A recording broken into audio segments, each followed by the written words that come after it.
Math mastery hub में आपका स्वागत है। बच्चों, आज हम यूपी बोर्ड एग्जाम 2024 में चित्रकला विषय के संकेतांक 830 आईएएस के प्रश्नों को हल करेंगे।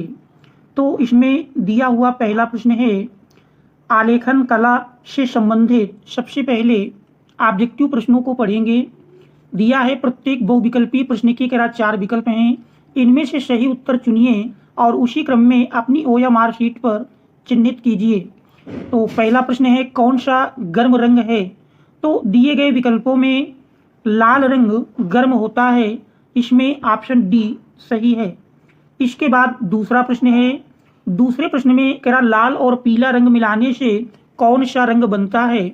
तो देख रहे हैं प्रश्न नंबर 2 में लाल और पीला रंग मिलाने से कौन सा रंग बनता है? तो लाल और पीला रंग मिलाने से नारंगी रंग बनता है, ऑप्शन ए सही है। इसके बाद तीसरा प्रश्न है, तीसरे में दिया बिना ब्रश की सहायता से कौन सा रंग लगाया जाता है? तो बिना ब्रश की सहायता से पेस्टल रंग लगाए जाते हैं, तो ऑप्शन ए सही है। चौथा प्रश्न है, चौथे प्रश्न में दिया है क्या सफेद का विरोधी रंग है? सफेद का विरोधी रंग काला होता है, ऑप्शन बी सही है। इसके बाद पांचवा प्रश्न है, पांचवे में क्या सरल रेखा लयात्मक होती है? तो दिए गए ऑप्शन में ए हाँ, बी कह नहीं सकते, सी नहीं और डी इनमें से कोई नहीं। इसके बाद छठा प्रश्न है, छठे प्रश्न में दिया है कला शब्द किस भाषा का है? तो देख रहे हैं दिए गए विकल्प में संस्कृत, उर्दू, पाली और हिंदी दिया है, इसमें कला शब्द संस्कृत भाषा का है, ऑप्शन ए सही है। सातवां है, बारीक लाइनें बनाने के लिए किस नंबर के ब्रश का प्रयोग करना चाहिए? तो बारीक लाइन बनाने के लिए दिए गए विकल्पों में 0 नंबर के ब्रश का प्रयोग करना चाहिए। इसके बाद आठवां प्रश्न है, आठवीं में किस नंबर की पेंसिल से खींची गई रेखाएं गहरी होती हैं? तो दिए गए विकल्पों में 2B नंबर से खींची गई रेखाएं गहरी होती हैं, इसमें ऑप्शन ए सही है। इसके बाद 9वां प्रश्न है, 9वें प्रश्न में दिया है पारदर्शी रंग कौन सा होता है? तो दिए गए विकल्पों में ऑप्शन सी जल रंग पारदर्शी होता है। इसके बाद 10वां प्रश्न है, 10वें में ब्रश की सहायता से कौन सा रंग लगाया जाता है? तो दिए गए विकल्पों में ए जल रंग, बी टेम्परा, सी तेल रंग और डी उपर्युक्त सभी, इसमें ऑप्शन डी उपर्युक्त सभी सही है। इसके बाद 11वां प्रश्न है, प्राथमिक रंग कितने होते हैं? प्राथमिक रंगों की संख्या 3 होती है, ऑप्शन ए सही है। इसके बाद 12वां प्रश्न है, ओस्टवाल्ड रंग चक्र में कितने रंग होते हैं? ओस्टवाल्ड रंग चक्र में रंगों की संख्या 8 होती है, ऑप्शन बी सही है। तो इस प्रश्न नंबर 12 का ऑप्शन बी सही है। इसके बाद 13वां प्रश्न है, 13वें प्रश्न में दिया है निम्नलिखित में कौन से तटस्थ रंग हैं?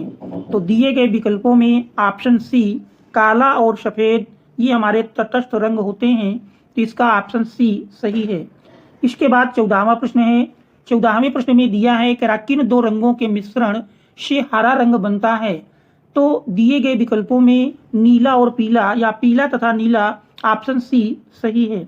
इसके बाद 15वां प्रश्न है, 15वें में इंद्रधनुष में कितने रंग होते हैं? तो इंद्रधनुष में रंगों की संख्या 7 होती है, ऑप्शन बी सही है।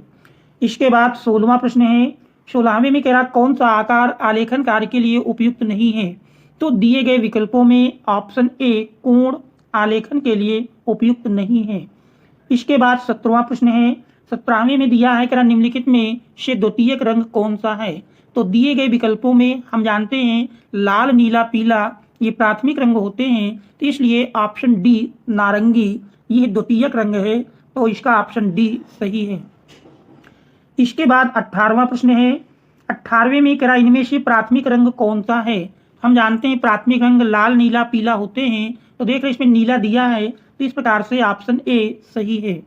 इसके बाद 19वां प्रश्न है, 19वें प्रश्न में रेखा किसे कहते हैं? तो ए विकल्प में 5 बिंदुओं के बीच की दूरी, बी 4 बिंदुओं के, सी 3 बिंदुओं के बीच की दूरी। तो हमने पढ़ा है कि रेखा 2 बिंदुओं के बीच की दूरी, इस प्रकार से ऑप्शन डी सही है। इसके बाद 20वें प्रश्न में द्वितीयक रंग कितने होते हैं? तो द्वितीयक रंग की संख्या हमने 3 पढ़ी है, तो इस प्रकार से इसका ऑप्शन डी सही है। इसके बाद हम प्राविधिक कला के ऑब्जेक्टिव प्रश्नों को पढ़ेंगे। तो प्राविधिक कला में भी 20 ऑब्जेक्टिव प्रश्न होते हैं, तो या तो आप आलेखन कला के 20 ऑब्जेक्टिव प्रश्नों को करें या फिर प्राविधिक कला के। तो प्राविधिक कला का पहला ऑब्जेक्टिव प्रश्न है, पहले ऑब्जेक्टिव प्रश्न में दिया है क्या समबाहु त्रिभुज का प्रत्येक कोण होता है। तो समबाहु त्रिभुज का प्रत्येक कोण 60 अंश होता है, ऑप्शन बी सही है। दूसरा है वर्ग का प्रत्येक कोण कितने अंश का होता है। तो हम जानते हैं वर्ग का प्रत्येक कोण 90 अंश का होता है, ऑप्शन डी सही है। इसके बाद तीसरा प्रश्न है, तीसरे में क्या एक समकोण कितने अंश का होता है। एक समकोण 90 अंश का होता है, ऑप्शन डी सही है। चौथे प्रश्न में कौन सी पेंसिल से बनी रेखाएं हल्की होती हैं। तो दिए गए विकल्पों में प्रश्न करा कौन सी पेंसिल से बनी रेखाएं हल्की होती हैं।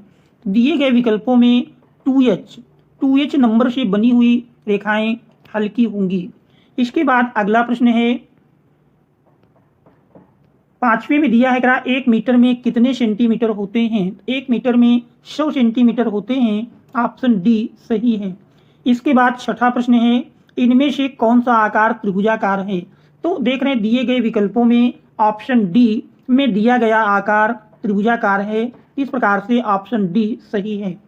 इसके बाद सातवां प्रश्न है, सातवें में क्या संपूर्ण कोण कितने अंश का होता है। तो हम जानते हैं कि संपूर्ण कोण 360 अंश का होता है, इसका ऑप्शन सी सही है। इसके बाद आठवां प्रश्न है, एक समचतुर्भुज में कितनी भुजाएं होती हैं। तो एक समचतुर्भुज में भुजाओं की संख्या 4 होती है, ऑप्शन सी सही है। इसके बाद नौवां प्रश्न है, नौवें प्रश्न में दिया है तेरा एक आयत का प्रत्येक कोण कितने अंश का होता है। तो एक आयत का प्रत्येक कोण 90 अंश का होता है, ऑप्शन बी सही है।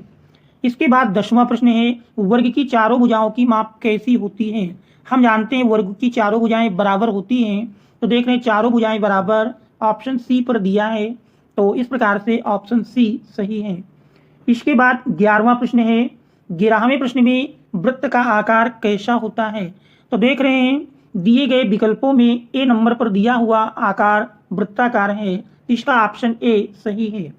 इसके बाद 12वां प्रश्न है, दो बिंदुओं को मिलाने वाली कितनी रेखाएं खींची जा सकती हैं। तो दो बिंदुओं को मिलाने से हम जानते हैं एक रेखा बनती है, तो इसका ऑप्शन ए सही है। 13वां प्रश्न है, 13वें प्रश्न में दिया है करा निम्नलिखित में से कौन सा आकार पंचभुजाकार है। तो दी गई आकृति में ऑप्शन बी में दिया गया आकार पंचभुजाकार है। इसके बाद 14वां प्रश्न है, 14वें प्रश्न में दिया है करा 1 डेसीमीटर में कितने मीटर होते हैं। हम जानते हैं 10 डेसीमीटर बराबर 1 मीटर, अर्थात 1 डेसीमीटर में 1/10 मीटर होंगे, तो 1/10 कोई विकल्प नहीं दिया है, तो इस प्रकार से प्रश्न 14 ये हमारा गलत है, प्रश्न 14 गलत दिया है। प्रश्न नंबर 15 में दिया है, प्रश्न नंबर 15 में कह रहा है कि सबसे गहरी डार्क पेंसिल कौन सी है। तो दिए गए विकल्पों में सबसे गहरी डार्क पेंसिल 8B है, इसका ऑप्शन ए सही है। इसके बाद अगला प्रश्न है, 16वें प्रश्न में दिया है कि समबाहु त्रिभुज कौन सा है। तो देख रहे दिए गए विकल्पों में ऑप्शन ए पर दिया गया त्रिभुज समबाहु त्रिभुज है, इसका ऑप्शन ए सही है। इसके बाद 17वां प्रश्न है, 17वें में कह रहा किसी त्रिभुज के क्षेत्रफल का सही सूत्र है। तो त्रिभुज का क्षेत्रफल हम जानते हैं 1/2 आधार गुणे ऊंचाई होता है, तो दिए गए विकल्प में से ऑप्शन ए सही है। इसके बाद 18वां प्रश्न है, 18वें में देख रहे हैं निम्नलिखित आकृतियों में से कौन सा समचतुर्भुज नहीं है। तो देख रहे हैं इसमें जैसी कि आकृति में दिखाया गया है, तो आकृति में हम देख रहे हैं कि ऑप्शन डी में दी गई आकृति आयताकार समझ में आ रही है, तो ये समचतुर्भुज नहीं है, इसका ऑप्शन डी सही है। इसके बाद 19वां प्रश्न है, 19वें प्रश्न में दिया है कि आर त्रिज्या वाले वृत्त का व्यास होगा। तो हम जानते हैं व्यास त्रिज्या का दूना होता है, इसलिए यदि त्रिज्या आर है तो व्यास 2r होगा, ऑप्शन बी सही है। इसके बाद 20वां प्रश्न है, 20वें प्रश्न में कह रहा है एक वृत्त में एक कोण 120 अंश का है, तो दूसरा कोण कितने अंश का होगा। तो दूसरे कोण की माप 240 अंश होगी, ऑप्शन सी सही है।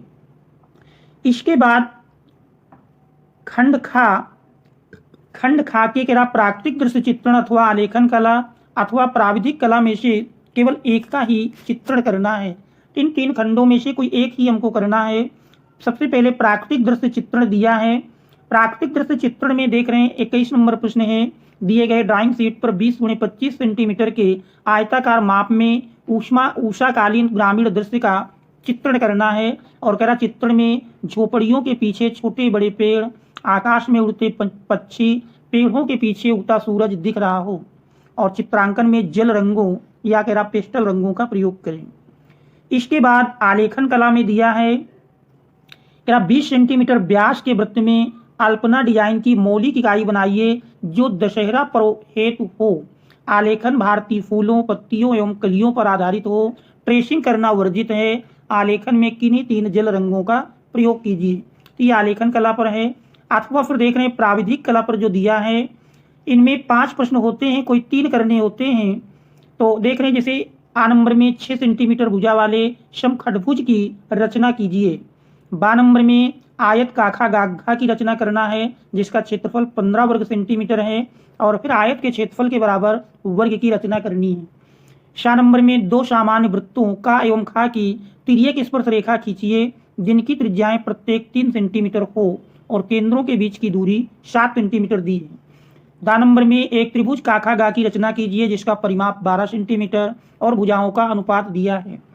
और या नंबर में त्रिभुज आबाशा में आबा, बाशा और आशा यानी तीनों भुजाओं की माप दी है, परिवृत्त की रचना करनी है। तो इस प्रकार से देख रहे हैं कि प्राविधिक कला के 5 प्रश्न बड़े आसान आए हुए हैं। इसके बाद खंडगा स्मृति चित्रण, इसमें से जानते हैं 2 भाग का और खा दोनों ही भागों के चित्र बनाना अनिवार्य है। तो दोनों भागों से हमको एक एक कोई चित्र बनाना है। का नंबर में देख रहे हैं किराया 1 का स्मृति चित्रण पेंसिल से बनाइए और चित्र की माप 15 सेंटीमीटर से कम ना हो। तो 2 अमरूद पत्तियों सहित पपीता, बैगन, गाजर। और इसी प्रकार खा नंबर में देख रहे हैं बैट बॉल, टेबल लैम्प, बाल्टी, मग, खुली किताब, पेन। तो इस प्रकार से दोनों में से एक एक करना है। तो इस प्रकार से संकेतांक 830 IAS के प्रश्न हैं और जिनके ऑब्जेक्टिव प्रश्नों का हल आपको बताया गया। Thanks all of you for watching.